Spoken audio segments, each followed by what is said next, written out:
Olá, pessoal, tudo bom?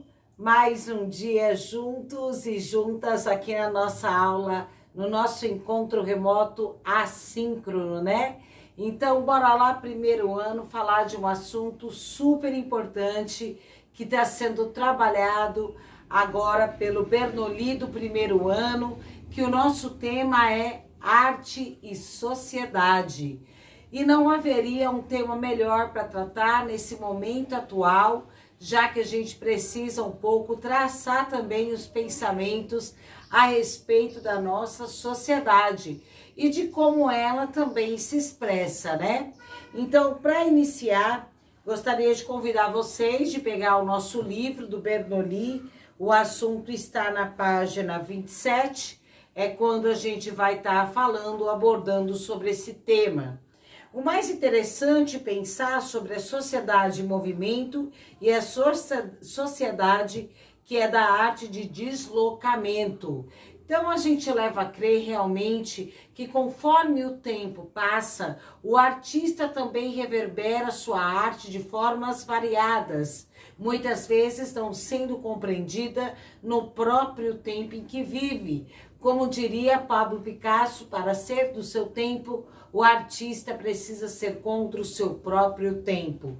E a sociedade, tudo que acontece é um bom tema para lidar com as emoções, com a forma de pensar e de tudo mais. E esse material acaba servindo como inspiração para muita gente que trabalha com a arte, né? De diversas formas e diversas linguagens, como o teatro, como a música, como as artes visuais, como a dança, que vão reverberando a seu modo. E aqui no nossa primeira página, está falando realmente da necessidade dessa expressão, dessa manifestação, que mesmo hoje a gente atingindo já campos tecnológicos altamente desenvolvidos, a expressão humana sempre vai estar presente, porque uma das características nossas é a nossa expressão, é a gente se expressar. E aí tem muitos artistas que vão utilizar isso de diversas formas, como eu havia falado. O legal, por exemplo, é que se a gente pega a imagem aqui, né, do início do capítulo, vocês estão vendo esse projeto fotográfico de Henry Grant Collection, que faz parte do quê? De um acervo de fotos atuais e antigas que são misturadas dentro de uma colagem digital.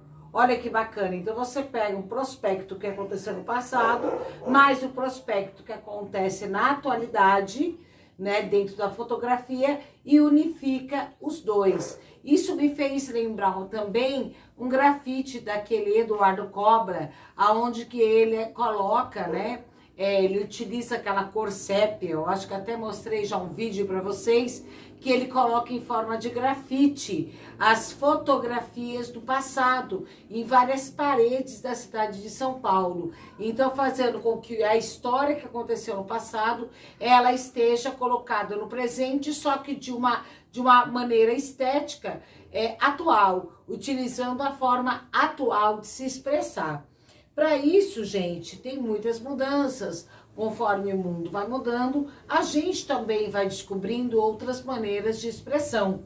E aí a gente vai poder falar, né? Até tem uma frase aqui, porque cita Heráclito, que é aquele grande pensador, filósofo grego, que dizia: não se pode entrar duas vezes no mesmo rio, que é até uma frase que depois o budismo também vai utilizar. A gente não vai conseguir entrar duas vezes no mesmo rio. Por quê?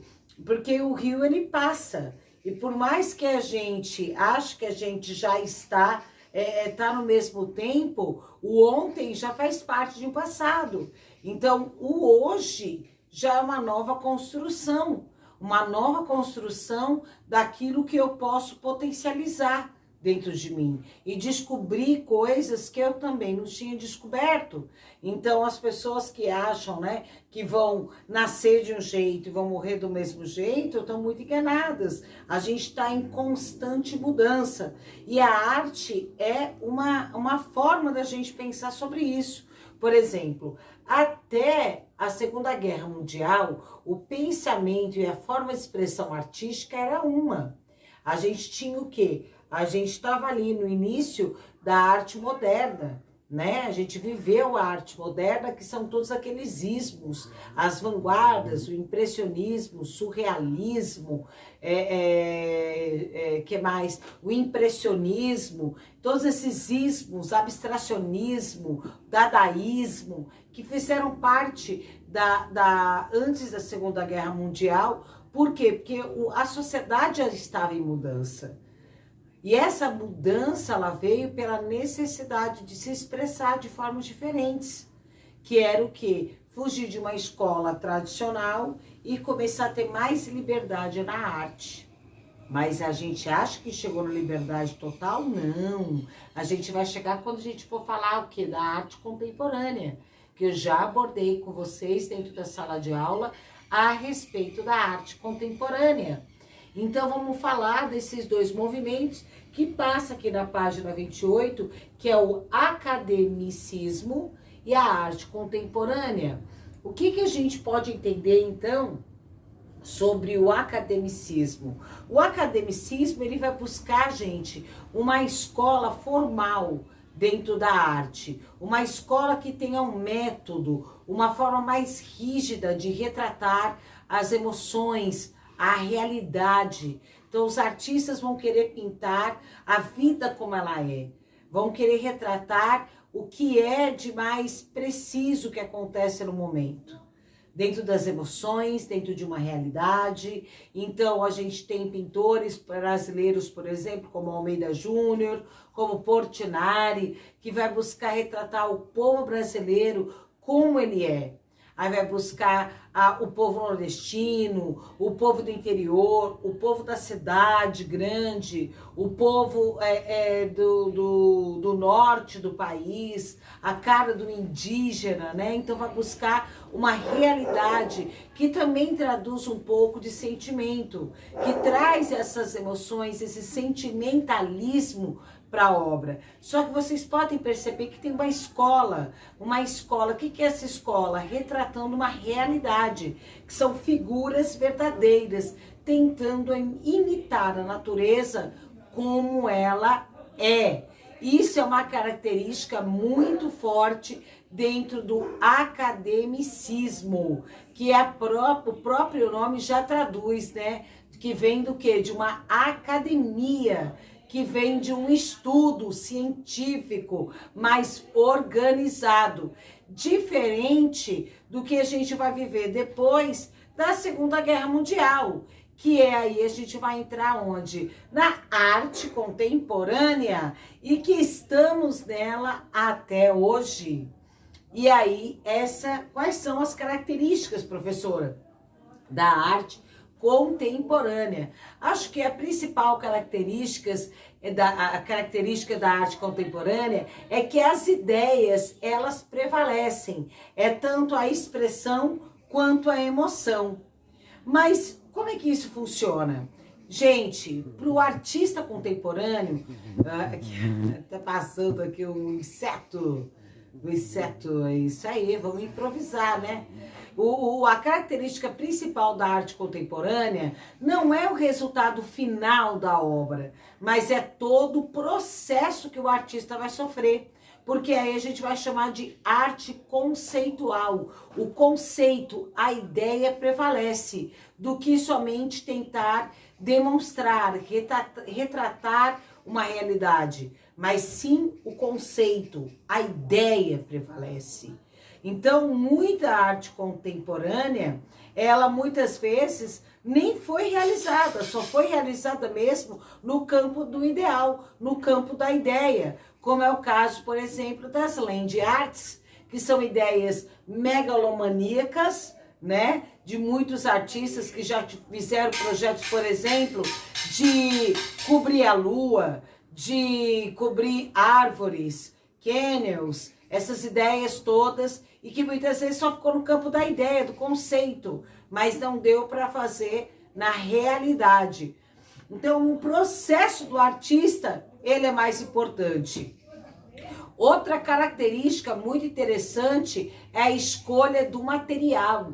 O material para o artista da contemporaneidade é o quê? É que quando o artista escolhe um material, que pode ser, sei lá, desde essa régua, até esse tubo, até esse tecido, né, como o Hélio Oiticica, que vai fazer lá o parangolé, como ele produziu, né, que são essa obra de arte a partir do tecido.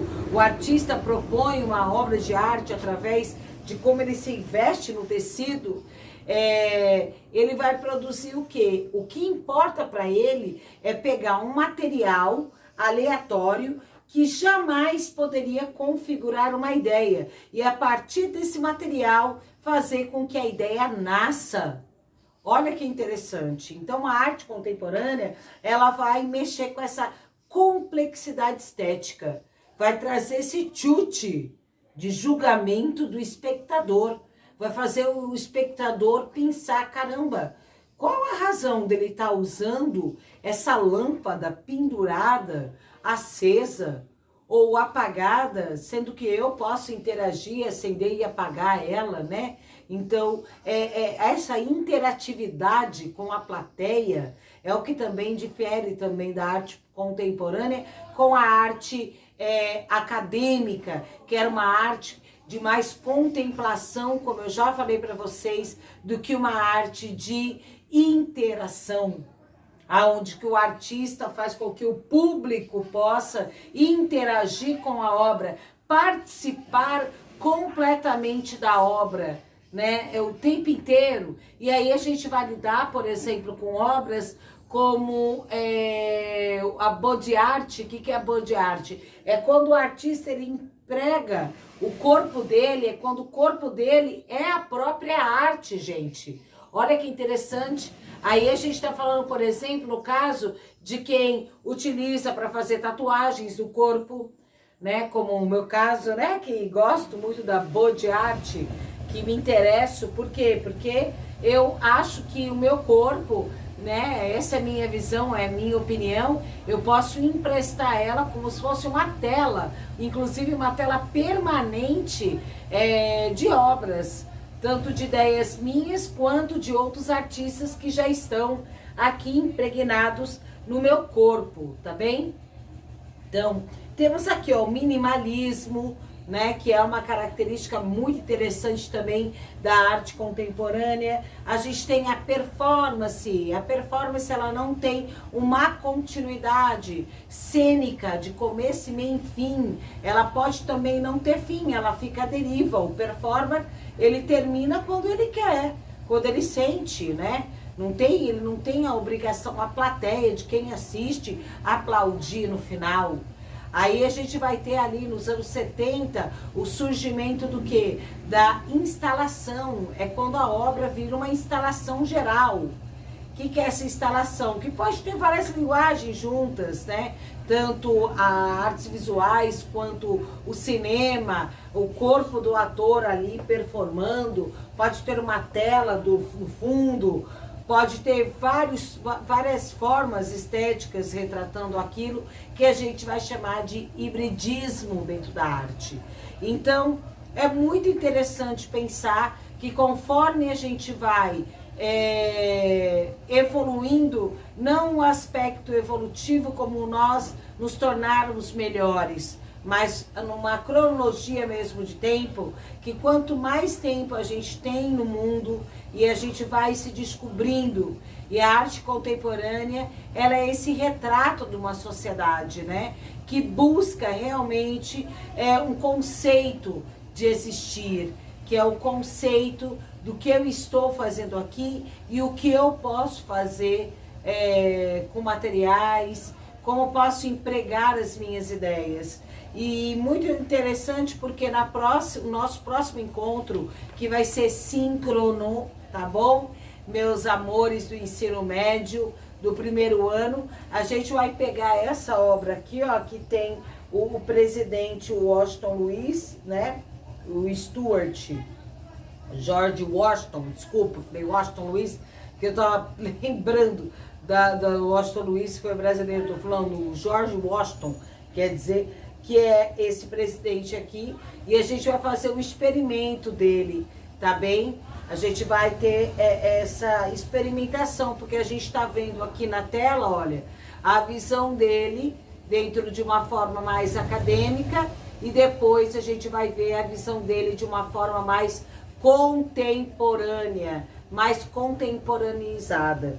E é isso que eu espero ter contribuído. Vou deixar aqui algumas obras para vocês. A Marina Abramovic, que é uma grande tradutora desse tipo de arte. E eu tenho certeza que vocês vão se identificar com muitas obras, muitos artistas que trabalham hoje dentro da arte contemporânea, tá bem? O mais importante é a gente não ter dentro da gente preconceitos de lidar com aquilo que a gente não entende. Aquilo que a gente não entende, a gente procura entender e criar um conceito, porque dessa forma a gente vai conseguir ter uma ideia mais crítica, ter um consenso mais humanizado, inclusive, sobre o que os artistas pretendem trazer para o seu público. É isso, tá bom? Então, até o nosso próximo encontro. E é isso aí, a gente se vê agora no nosso encontro síncrono. Um beijo para vocês e seguem aí todas as orientações do nosso livro. Tchau!